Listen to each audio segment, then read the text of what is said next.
28 তারিখে আমরা সন্ধে 7টা 7:30 নাগাদ হোটেলে ঢুকেছিলাম। আর আমি আগের ভিডিওতেও বলেছি সেই সময় আমাদের একেবারে এনার্জি ছিল না। আমার এনার্জি ছিল না যে রুম ট্যুরের একটা ভিডিও করে রাখি। তো এটা হচ্ছে 29 তারিখের সকালের ভিডিও, যখন আমরা এই হোটেলটা ছেড়ে দিচ্ছিলাম। তাই রেডি হয়ে আমি রুম আর বাথরুমের ভিডিওটা করেছিলাম। রুমটার মধ্যে তেমন কিছু দেখানোর না থাকলেও ভীষণ পরিষ্কার পরিচ্ছন্ন ছিল, আমি আগের ভিডিওতে আপনাদের জানিয়েছি। আর এই হোটেলেও সাবান, টুথব্রাশ, টুথপেস্ট যা যা প্রোভাইড করা হয় সেগুলো তো প্রোভাইড করেই ছিল, সঙ্গে কিন্তু ওনারা হেয়ার ড্রায়ারও প্রোভাইড করেছিল। তো এখন 8:30 বাজছে সকাল, আমরা সকলে মিলে বেরিয়ে পড়েছি। এই ছিল আমাদের হোটেল স্টে কোর্ট। আর এই যে সাদা বিল্ডিংটা দেখতে পাচ্ছেন, এটা হলো চেন্নাই কর্পোরেশন। আর এই যে লাল রঙের বিল্ডিংটা, এটা হলো ভিক্টোরিয়া টাউন হল। পুরো ব্রিটিশ আর্কিটেকচারে তৈরি এই বিল্ডিংগুলো, কি অপূর্ব লাগছে তাই না? তো চলুন, কথা বলতে বলতে অনেকটাই পথ কিন্তু আমরা পেরিয়ে এসেছি। বেরিয়ে অনেকটা রাস্তায় আমরা পেরিয়ে এসেছি, আর মহাবলীপুরমের প্রায় কাছেই আমরা পৌঁছে গেছি। তো হাই রোডের ধারে আমরা ড্রাইভারকে বললাম যে ব্রেকফাস্ট করব, সেই জন্য ওনাকে গাড়িটা দাঁড় করাতে। তো হোটেল স্টে কোর্টে আমাদের কিন্তু ব্রেকফাস্ট ইনক্লুডেড ছিল না। হাই রোডের ধারে এই রেস্টুরেন্টটা কিন্তু ভীষণ সুন্দর। বাইরে দেখুন, পুরো পার্কের মতো, আর প্রচুর বসার জায়গা রয়েছে বাইরেও। যেহেতু হাই রোডের পাশেই, তাই প্রচুর ভিড় থাকে এখানটায় কিন্তু নর্থ ইন্ডিয়ান, সাউথ ইন্ডিয়ান সব রকমের খাবার দাবারই এখানটায় প্রায় অ্যাভেলেবেল। শুধু অর্ডার করতে একটু ঝামেলা, টোকেন সিস্টেম রয়েছে, কিন্তু ওনাদের সার্ভিস কিন্তু ভীষণ ফাস্ট। আমরা অর্ডার করেছিলাম 2 প্লেট ইডলি, 2 প্লেট দোসা, আর আমি স্পেশালি অর্ডার করেছিলাম মেদুবাড়া। আমার এই সাউথে এলে মেদুবাড়াটাও আমার ভীষণ ভালো লাগে খেতে। আর হ্যাঁ, এখানটায় এলে ফিল্টার কফি কিন্তু একেবারেই মিস করা যাবে না। আমরা এখন মহাবলীপুরমে ঢুকে গেছি। মহাবলীপুরম চেন্নাই থেকে ওই 1.5 ঘন্টার মতন রাস্তা। নেমে আমরা এখন ঢুকবো শোর টেম্পলে। এবার প্রথমেই পরে এই শোর টেম্পল, এখানে ঢুকতে গেলেই আপনাকে কিন্তু যদি গাইড নিতে হয় তাহলে কিন্তু 2000 টাকা পড়বে। আমরা একটু বার্গেনিং করে নিয়েছিলাম, তাই আমাদের 1700 টাকায় হয়ে গেছিল।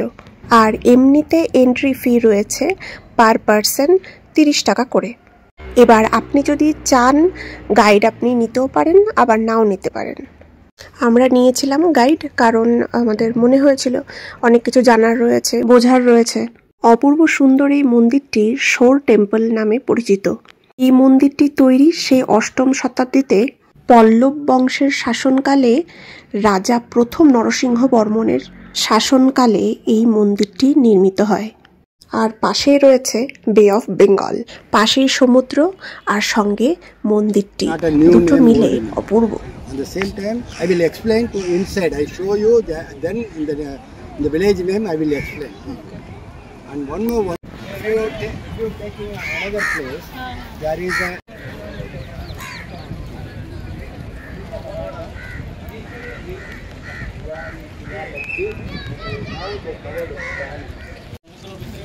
One minute, 16 side cutting and the chalogi side, break the link. সেই সময়কার সেই পাথর খোদাই করা সমস্ত শিল্পকার্য কি অপূর্ব, এত নিখুঁত কাজ, চোখ একেবারে জুড়িয়ে যাচ্ছে। এবার শোর টেম্পল ঘুরে আমরা চলে গেছিলাম পঞ্চরথাস, মানে পঞ্চরথ। মহাবলীপুরমে অনেক সাইট রয়েছে, তার মধ্যে থেকে আমরা 3টে সাইট ভিজিট করেছি। প্রথমে একটা তো শোর টেম্পল, নেক্সট ভিজিট করেছি পঞ্চরথাস অথবা পঞ্চরথ, যেটা বললাম। ভীষণ সুন্দর পাথর খোদাই করা সমস্ত কারুকার্য দেখে একদম মানে মুখের ভাষাই হারিয়ে যাচ্ছে, এত অপূর্ব।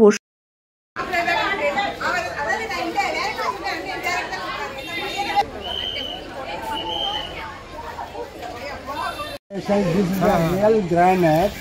On the same time, Khajuraho, it is made after the Pallava. Right. You know. I got a Khajuraho.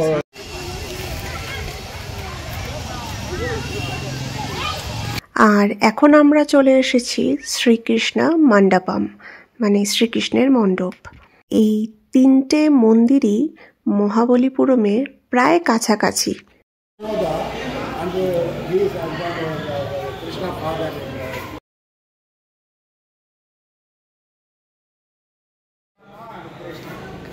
Everything here. Vasudev. Vasudev. The animals, everything.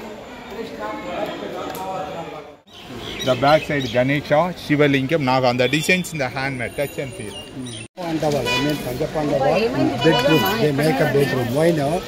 This is a only cave type of temple. Single rock they made a cave. Arjuna told his meditation. Shiva gave the number. Win for Arjuna. Totally both of side 163 figure. এখন আমরা চলে যাব কৃষ্ণের ওই যে দেখতে পাচ্ছেন পাথরটি, বড় পাথরটি, সেটাকে বলা হয় কৃষ্ণের মাখন বল।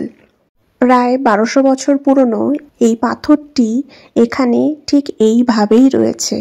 ব্রিটিশরা অনেক চেষ্টা করেছেন, অনেক বল প্রয়োগ করেছেন এই পাথরটিকে সরানোর জন্য, কিন্তু কিছুতেই এটিকে এখান থেকে সরানো যায়। শ্রীকৃষ্ণের মাখনের মতন দেখতে, তাই এটাকে বাটার বল বলা হয়।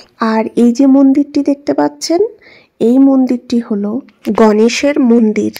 একমাত্র এই মন্দিরটিতেই প্রতিদিন প্রতিনিয়ত পুজো করা হয়। চলুন ঠাকুরকে প্রণাম সেরে এবার বাকিটা ঘুরে নিই।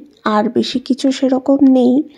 তো এটি হলো বরাহ অবতার, দেখে সকলেই বুঝতেই পারছেন। আর ইনি হলো আমাদের মা লক্ষ্মী। কি সুন্দর পদ্ম ফুলের ওপর মা লক্ষ্মী বসে আছেন।